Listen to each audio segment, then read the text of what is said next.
So I'm a young adult now who has to take care of her own life, which is it sucks, but it's also great. And I have found some structures for myself that kind of work.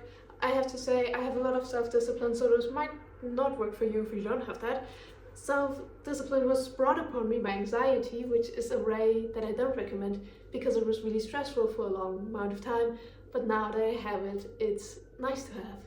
But one of the ways that I do this is right behind me.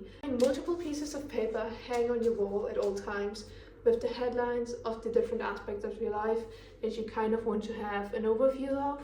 And this really helps me never to lose the big picture. So here we have social circle, university, any kind of contracts, the research that I want to do, my job, and my health. These are the aspects that I don't want to lose track of. For the next few months, till about a year, I've written down the major points that I want to focus on, and then with arrows I have connected the different things to make it as easy as possible to keep track of everything at once, because you have to have so much together as an adult. You could also want to develop and you want to learn and study and evolve, but you also want to have a little bit of fun. And so that is really great to not be anxious for me. This is mostly for my nervous system, so that I know I have not forgotten anything. And I read over them like once every few weeks, and I add things that come new to that, and it's really great. And I would really recommend it because then you see how your life unfolds and which parts are connected.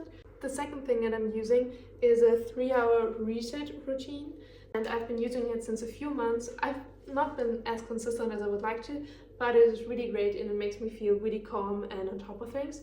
So again, we have sections like household, university, career, personal, all that fun stuff. What I have in here is that I declutter my web pages because over the week there's so many things, there's so many Google searches, so many things that I open up in tabs, and in the end of the week I have like 100 tabs that are all useless, and I look through them and I save what is important, and then at the end of the week I have a blank page again and I can do it all over again basically. Then checking your calendars, all kinds of calendars that you have. I have a physical one and one that is in sync with my notebook and my phone, and I look through them and I just look, what kind of appointments do I have next week? What do I need to mentally prepare for? What kind of dates, deadlines do I have to keep in mind? All that stuff. Then for the household, take your trash out, let in some air, prep veggies, fruits, all kind of meals that where I can do something now. I'm doing that because I don't have time throughout the week to always make something, and I like to have one warm meal a day because it brings me a lot of comfort, and so that's an important step to that. Then also vacuum the floors, which I normally would probably forget, and then it would be like a month and I had not vacuumed because I was so lost in thought, and so I like to have it in that reset routine. Then career. I like to research 10 minutes a week on role models that I could have because I'm in the STEM field, and as a woman you sometimes feel underrepresented. Most scientific theories are based on the research that men have done, and I like to research mostly on female role models to keep up motivation. And then check emails and mail in general, go over the letters that I've got throughout the week if I did not have time for that, and just making sure that my desk is always empty at the end of the week and that there's no clutter on it, because I also put my mail on this table and not only the things that I need to study. And then we're at the last section, which I called personal, and in there I just have read the latest news, do a 10-minute meditation, and file my nails. And that is everything that I do as a reset routine. I've titled this reset routine as 3 hours long because I also count grocery shopping to the reset routine, and that sometimes takes some time. Also for grocery shopping, I like to stick to the list. I don't buy anything else. I don't buy anything that's not on a list, and it really helped me budgeting and don't spending too much money. Also in the reset routine there's a 10-minute meditation. It really helped me with exam stress, and it really helped me to stay calm and difficult problem solving situations. For example, when I'm in a study group and it's kind of heating up because there's so many different opinions. And so I think that is a really cool thing to implement into your routine, because it just calms your mind.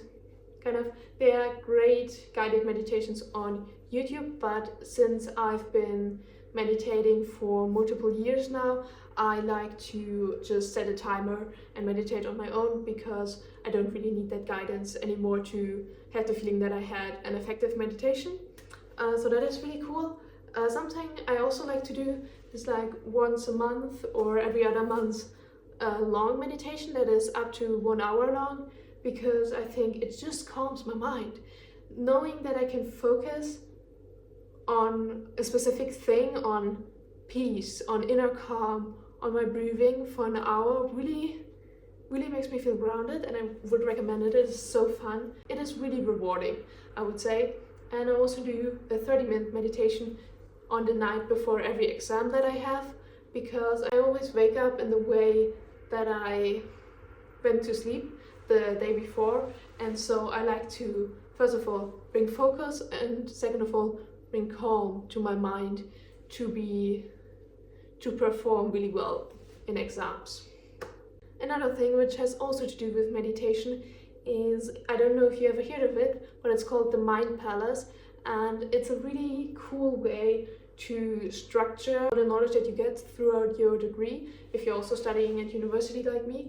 And I use a Mind Palace not for specific and detailed knowledge, but rather to connect the different areas of my degree so that I know how everything works together and kind of have an outline or a structure of the knowledge that I gather throughout my degree.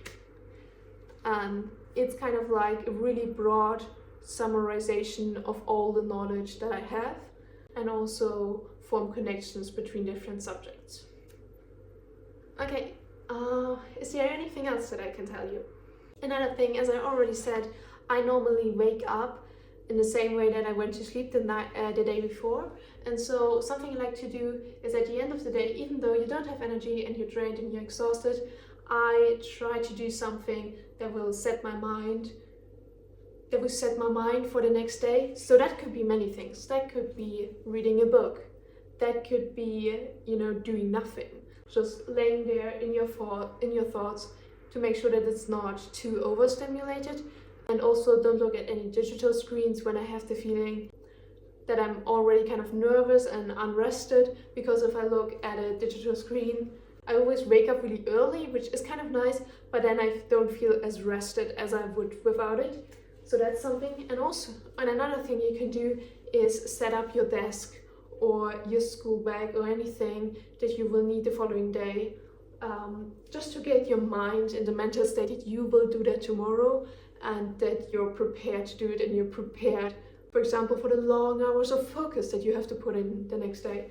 And so yeah, that is something that keeps me in the loop of studying, kind of, and in the loop of being an adult and making sure that there's no catastrophe happening in my life that I could have prevented.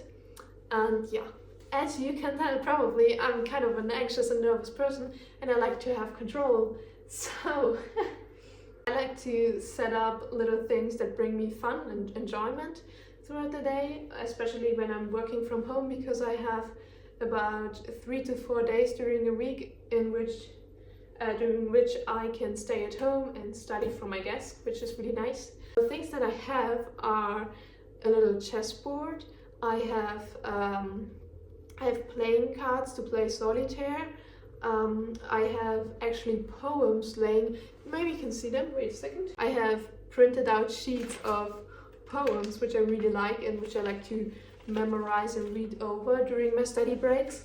And yeah, I like to study in the Pomodoro way. Sometimes I set a timer for that, but mostly my brain has already been so often through that cycle that after 50 minutes my brain automatically tells me that it's exhausted and wants a break now. So that's pretty chill for me. Then I have a 10-minute break in which I try to move a little bit, which is why I like to have like those sheets, because then I can like move through my apartment and just look at the text and recite some of the things that I already know. And it's really fun, but it's also not a real break, it's just a different topic. It's still some kind of mental exercise. If I really need a break, I would just sit there or walk around and do nothing and kind of let the silence in my brain take over, which my brain is never really silent. That is the wrong way to say it, but I think you know what I mean. Just kind of letting my thoughts drive me to wherever I want to, but making sure that the thoughts are not too occupying to then go back to studying. That are all the structures and things that I use to stay on track of my life and my studying, and I hope it helps you.